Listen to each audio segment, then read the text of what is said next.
आज की कहानी मैथ्यू नाम के लड़के की है जो अभी तक सिंगल होता है और अपने हाथों के सहारे जी रहा होता है। लेकिन जब वो अपने दोस्तों को उनकी गर्लफ्रेंड के साथ मजे करते हुए देखता है तो उसका भी मन करता है कि उसकी भी कोई गर्लफ्रेंड हो जिसके साथ वो टपाटप कर सके। तभी उसकी लाइफ में काफी खूबसूरत लड़की आती है जिससे मैथ्यू को सच्चे वाला प्यार हो जाता है। लेकिन आगे मैथ्यू को पता चलता है कि वो लड़की तो काफी तगड़े वाली टपाटप स्टार है, पर इस बात से मैथ्यू को ज्यादा फर्क नहीं पड़ता क्योंकि वो तो उसके प्यार में पागल हो चुका था और उसके संतरे दबाना चाहता था। अब उन दोनों के बीच आगे क्या क्या हुआ ये हमें मूवी में आगे जानने को मिलेगा। मुझे तो ये मूवी देखकर बहुत ज्यादा मजा आया। अगर आपको ये मूवी पसंद आए तो प्लीज मेरे चैनल को सब्सक्राइब करना ना भूलना क्योंकि बहुत मेहनत से मैं आपके लिए ऐसी मजेदार मूवीज लेकर आती हूँ। तो चलिए बिना टाइम वेस्ट किए मूवी स्टार्ट करते हैं। मूवी की शुरुआत में हम एक मैथ्यू नाम के लड़के को देखते हैं जो कि पढ़ाई में बहुत ही होशियार होता है, लेकिन इतना होशियार होने के बावजूद भी वो इतना लल्लू था कि कॉलेज की कोई भी लड़की उसमें इंटरेस्ट नहीं लेती थी। मैथ्यू अपने कॉलेज लाइफ में बिल्कुल भी खुश नहीं था क्योंकि उसने आज तक ऐसा कुछ भी नहीं किया था जिसे वो बाद में याद रख सके और उसने अपनी पूरी जिंदगी बस पढ़ाई करने में निकाल दी थी। इसलिए एक दिन मैथ्यू डिसाइड करता है कि आज से वो भी वही सब करेगा जो उसके साथ के लोग कर रहे थे, जैसे लड़कियां पटाना और उनके साथ टपाटप करना। अब इसी बीच मैथ्यू के घर के बगल में एक डैनियल नाम की हॉट और खूबसूरत लड़की रहने के लिए आती है। डैनियल इतनी खूबसूरत थी कि मैथ्यू उसे देखकर देखता ही रह जाता है। रात में जब मैथ्यू फोन पर बात कर रहा था तभी उसकी नजर बाहर खिड़की पर जाती है जहां डैनियल कपड़े बदल रही थी।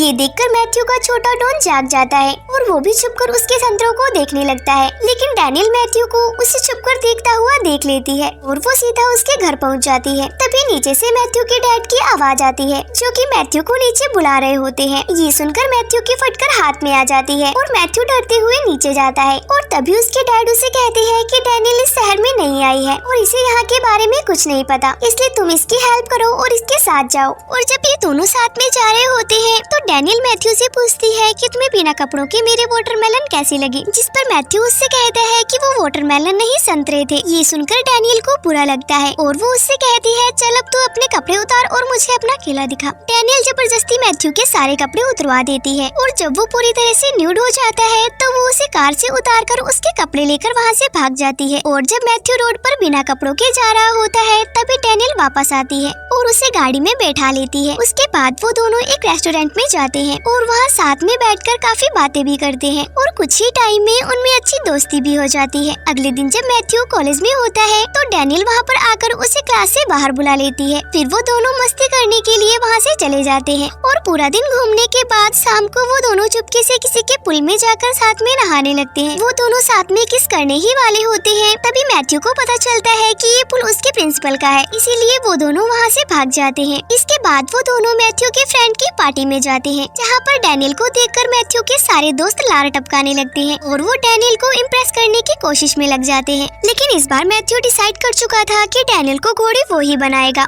इसलिए वो डैनियल के पास आता है और उसे सबके सामने किस करने लगता है। डैनियल को किस करने के बाद अब मैथ्यू को अपने आप पर बड़ा ही गर्व फील हो रहा था। तभी मैथ्यू का एक दोस्त उसके पास आता है और उसे बोलता है कि तू जिसका मिस्टर मियां बनना चाहता है वो तो असल में मियां खलीफा है और लोग उसकी वीडियोस देखकर अपना हथियार चलाते हैं। अब ये सब सुनकर मैथ्यू का दिल टूट जाता है और वो वहाँ से जाने लगता है। तभी उसका दोस्त उससे बोलता है कि फिर क्या हुआ, ये टपाटप स्टार है, तुझे तो इस बात का फायदा उठाना चाहिए और तू जो चाहे उसके साथ कर सकता है। अब ये सुनकर मैथ्यू सीधा डैनियल के पास जाता है जो उसके माँ के साथ बैठकर उसके बचपन की फोटो देख रही थी और उसमें उसका छोटा सा केला देखकर वो बहुत ही हंसती है। फिर मैथ्यू डैनियल से बोलता है कि आवाज मैं तुम्हें अपने रॉकेट की सवारी करवाता हूँ और फिर वो दोनों साथ में एक ओयो में जाते हैं जहाँ पहुँचकर मैथ्यू डैनियल को घोड़ी बनने को बोलता है। अब ये सुनकर डैनियल भी समझ गई थी कि मैथ्यू उसे घोड़ी बनाकर पेलना चाहता है, इसलिए डैनियल उससे नाराज हो जाती है और उससे कहती है कि तुम मुझे गलत समझ रहे हो, मैंने घोड़ी बनने का काम तो कब का छोड़ दिया है। फिर डैनियल उसे बताती है कि पहले मैं किसी के लिए भी घोड़ी बन जाती थी पर अब मैं ऐसा कुछ भी नहीं करती हूँ और ऐसा बोलकर वो गुस्से में वहाँ से चली जाती है। अगले दिन मैथ्यू डैनियल से माफी मांगने उसके घर जाता है पर उसे वहाँ एक और आदमी मिलता है जिसका नाम केली था। मैथ्यू केली से पूछता है कि तुम डैनियल को कैसे जानते हो, तो केली उसे बताता है कि मैं डैनियल का प्रोड्यूसर हूँ और मैं अडल्ट मूवी प्रोड्यूस करता हूँ और साथ ही मैं डैनियल का एक्स बॉयफ्रेंड हूँ। फिर अगले दिन जब मैथ्यू कहीं बाहर जा रहा था तो देखता है कि डैनियल केली के साथ वापस जा रही होती है और मैथ्यू के पूछने पर वो कहती है कि मैं लास वेगास जा रही हूँ और शायद वही मेरी लाइफ है। और ये सुनकर मैथ्यू एक बार फिर से उदास हो जाता है। और शाम को जब मैथ्यू अपने दोस्त के साथ होता है तो उसे डैनियल के पास जाने का आइडिया आता है, जिसके बाद वो तीनों लास वेगस के लिए निकल जाते हैं, जहाँ पहुंचकर वो देखते हैं कि वहाँ टपाटप स्टार का शो चल रहा होता है और वहीं पर डैनियल भी परफॉर्म कर रही होती है। और मैथ्यू उसे कहता है कि तुम्हारा मेरी लाइफ में आना सबसे खूबसूरत चीज थी और मैं तुम्हें बहुत प्यार करता हूँ। और ये सुनकर डैनियल वहाँ से चली जाती है। और जब डैनियल केली के साथ होती है तभी मैथ्यू भी वहाँ पर आ जाता है। उसके बाद केली उसे वहाँ से ले जाता है और उसे धमकी देने लगता है कि तुम डैनियल से दूर रहो, क्योंकि अगर तुम्हारी वजह से मेरे बिजनेस में कोई नुकसान हुआ तो मैं तुम्हें नहीं छोड़ूंगा। लेकिन इसके बाद भी मैथ्यू केली की नहीं सुनता और वो डैनियल के पास वापस जाता है और उसे समझाता है कि तुम्हें ये सब नहीं करना चाहिए, क्योंकि तुम इससे बेटर लाइफ डिजर्व करती हो। अगली सुबह जब मैथ्यू अपने घर पर होता है तब डैनियल वहाँ पर उसे कॉलेज के लिए लेने आती है। आज मैथ्यू का स्कॉलरशिप डे भी होता है और जब वो अपनी क्लास अटेंड कर रहा होता है तो केली भी वहाँ आ जाता है और मैथ्यू को घसीटते हुए वहाँ से अपने साथ ले जाता है, क्योंकि उसने डैनियल को वहाँ से भगाकर केली के $30,000 का नुकसान करा दिया था। जिसके बाद वो मैथ्यू को खूब पीटता है और अपनी सारी भड़ास निकालने के बाद वो उसे सॉरी कह के ड्रग्स देता है और फिर मैथ्यू से कहता है कि अगर तुम चाहते हो कि मैं तुम्हारी और डैनियल की लाइफ से दूर चला जाऊं तो तुम्हें मेरे लिए एक काम करना होगा। वो कहता है कि तुम्हें मेरे लिए एक प्रोड्यूसर के घर से एक अवार्ड ट्रॉफी चुरानी होगी, क्योंकि उसने मेरा आइडिया चुराकर वो ट्रॉफी हासिल की है। मैथ्यू के पास दूसरा कोई ऑप्शन नहीं होता, इसलिए वो ट्रॉफी चुराने वहाँ चला जाता है। और जब वो अंदर होता है तो केली पुलिस को फोन करके चोरी की खबर दे देता है। मैथ्यू किसी तरह पुलिस से बचकर वहाँ से भागता है और अपने दोस्त को फोन करके बुला लेता है, जिसके बाद मैथ्यू पागलों जैसा बिहेव करने लग जाता है, जिसे देखकर डैनियल को पता लग जाता है कि केली ने उसे ड्रग्स दिया है। कुछ देर बाद डैनियल और मैथ्यू स्कॉलरशिप डिनर पर पहुँच जाते हैं, जहाँ सब लोग उन्हें देखकर हैरान होते हैं। और वहाँ पहुँचने के बाद भी मैथ्यू अजीब अजीब सी हरकतें करने लगता है और डैनियल भी उसे देखकर ये सब एंजॉय कर रही होती है। फिर सारे स्टूडेंट की स्पीच होने के बाद जब मैथ्यू का नंबर आता है तो वो वहाँ अपनी ओरिजिनल स्पीच के बदले अपनी और डैनियल की बातें करने लगता है, जिससे वहाँ मौजूद लोग काफी खुश होते हैं। लेकिन मैथ्यू वो कंपटीशन हार जाता है और अगले दिन जब वो स्कॉलरशिप के $25,000 लेने जाता है तो वहाँ पर एक लेडी उसे बताती है कि तुम्हारे एडवाइजर पहले ही पैसे निकाल चुके हैं। और मैथ्यू को पता चल जाता है कि ये केली का ही काम है। पूरी बात जानने के बाद वो लेडी मैथ्यू से कहती है कि अगर तुमने मंडे तक पैसे जमा नहीं किए तो मैं तुम्हें जेल में भिजवा दूंगी। ये सुनकर मैथ्यू घबरा जाता है और सीधा डैनियल और अपने दोस्तों के पास जाता है। उसकी बात सुनने के बाद वो सभी लोग केली को सबक सिखाने का प्लान बनाते हैं। उसके बाद मैथ्यू और डैनियल एक यूगो नाम के आदमी के पास जाते हैं, जो कि केली की तरह एक प्रोड्यूसर था। वहाँ मैथ्यू यूगो को सारी बात बताता है और उसकी ट्रॉफी भी उसे वापस कर देता है। फिर वो यूगो को बोलता है कि अगर आप हमें $25,000 देंगे तो हम आपको दुनिया की सबसे गजब टपाटप वाली वीडियो बना कर देंगे। ये सुनकर यूगो भी खुश हो जाता है और उनको पैसे देने के लिए राजी हो जाता है। अब वो सब लोग वीडियो बनाने में लग जाते हैं, जहाँ डैनियल भी अपने कुछ फ्रेंड्स को बुलाती है, जो कि उसी की तरह गपागप स्टार थी। उसके बाद ये सभी लोग क्रोम में जाते हैं, जहाँ पर सभी लोग बस उन्हें ही देख रहे होते हैं। वहाँ पर मैथ्यू के कुछ क्लासमेट आते हैं और बोलते हैं कि ये लड़कियाँ तो टपाटप स्टार हैं, जिस पर मैथ्यू उनसे बोलता है कि क्या तुम लोग इनके साथ टपाटप करना चाहोगे। अब ये सुनकर वो लोग बहुत खुश हो जाते हैं और वो लोग मैथ्यू को हाँ बोल देते हैं। अब ये सब लोग मिलकर उसी रात वीडियो शूट कर लेते हैं और अगले दिन जब मैथ्यू अपने घर आ रहा होता है तभी उसके पास उसके एक दोस्त का कॉल आता है और वो उसे बताता है कि हमारी वीडियो को किसी ने चोरी कर लिया है और चोरी करने वाला कोई और नहीं बल्कि केली ही होता है। केली मैथ्यू को धमकी देता है कि इस टपाटक वीडियो की कमाई का आधा हिस्सा तुम मुझे दोगे, नहीं तो मैं इस वीडियो को तुम्हारे प्रिंसिपल और तुम्हारी फैमिली को दिखा दूंगा। पर मैथ्यू उसे मना कर देता है, जिस पर वो उस टेप को सबको दिखा देता है। लेकिन जब वो वीडियो स्टार्ट होती है तो हम देखते हैं कि वो बस घाबाघाब के एजुकेशन का वीडियो होता है, जिसको देखकर सभी लोग मैथ्यू की बहुत तारीफ करते हैं। अब ये टेप ऑफिशियली तौर पर रिलीज कर दिया जाता है और देखते ही देखते ये टेप मार्केट में बेस्ट सेलर बन जाता है। अब मैथ्यू के पास बहुत सारे पैसे आ गए थे, जिससे वो अपनी यूनिवर्सिटी की फीस भर देता है और बाकी बचे हुए पैसों से वो अपने लिए एक गाड़ी भी खरीद लेता है और वो केली को भी काफी महंगा गिफ्ट देता है, जिससे वो आपस में एक अच्छे दोस्त भी बन जाते हैं। लास्ट में मैथ्यू और डैनियल भी एक साथ खुशी से रहने लगते हैं और यहीं पर इस मूवी का एंड हो जाता है।